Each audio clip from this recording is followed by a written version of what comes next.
Yeah, so when we talk about influencing, then inevitably we move into communications.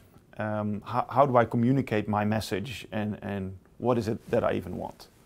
So I found over the last 20 years as a professional that communication is extremely important, and to some extent it is what we do all day, and it is the most powerful tool in the toolkit. Do you think that engineers have good communication skills? Again, the generic statement around are engineers good communicators is very difficult.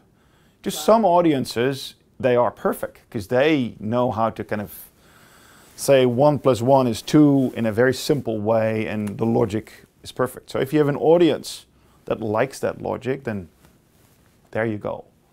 On the other hand, the audience is often a mix between those who like that language and those who are actually inspired by very different types of language. So again, I think communication very much depends on variability of styles and using the right tools. In general, I would say engineers are more prone to a certain style, and I think when they get into kind of a society with a lot of non-engineers around as well, it'll be important to broaden their communication styles and understand what the audience wants. Have you ever failed in that area where you were communicating in an unclear way? All the time, all the time. So this is a constant learning experience. Give me an example, please. When we in this market environment, we're looking at the risks of our raw materials. The market is very short, so we need to secure the supply of our manufacturing sites with the raw materials. I gave a very simple metric to measure how we would measure to reduce the risk.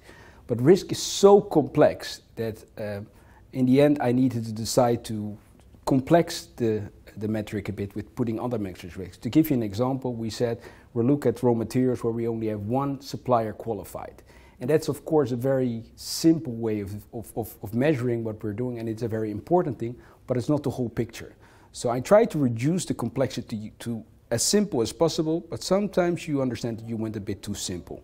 And then you need to put yourself together saying, well, maybe this is very easy, but it is now not effective anymore.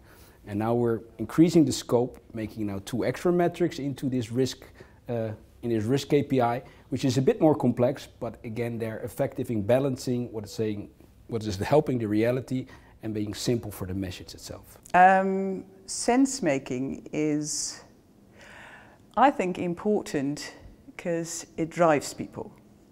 So if you have people working with you on certain problems, they need to know what they are working towards. I've seen so far that people liked working together on problems when they knew as a team what they were working towards. So after I had a position where I had lots of trainees working for me, and I always got more because they liked working for me, because I talked about them. What drives you? What would you like to achieve as a personal goal? And that helped. And once I saw that, when I got a new team working on, for instance, climate adaptation was quite a hard team, because it was people for a certain amount of their time that worked on my program. And they were provincial employees or municipality employees or water board employees. They were coming from different organizations and they had to work together. So I started that team by sitting together and thinking about what would our goal be when we are working together. And not just our goal as a team, but also what drives you? What are you good at? So you try to, as you would a good working mechanical thing, you try to put these together in a machine that goes and wants to go. And I think it's very important to start there, to start the communication, thinking about why are we working together, what are we working towards, and what is everybody's personal driver. And then after that, also thinking, okay, there might be different strategies or different situations. How would we handle that together? And even if you might not come to one certain solution, just having that talk together all help in the rest of the process when they're having to work together, because you understand more about each other and there's less disturbing communication, because you get to know what is driving that person. Why is he doing that? Why is she doing that? And it's actually quite fun, because there was somebody in that team who was a complete engineer, hot to, I don't know, soul. And so she was very technical. And sometimes that led to, yes, but we've been through that and we know it's not completely, you know, from A to Z. We can't. We need to think of another solution. But because they knew that she was so technical and that was what drove her, we could go back to the conversation and say, okay, we know that it might not be the optimal solution. But if we think about where we were going together, and if we think about the differences between you and the other people in the team, what should we do? And just having that opening by starting to talk about what our goal is, what your goal is, what your drivers are, that was possible for the rest of the period when working together.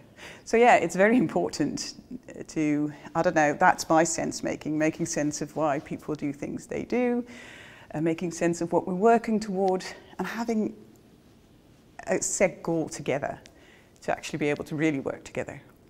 And that, of course, also goes for the environment in which you work.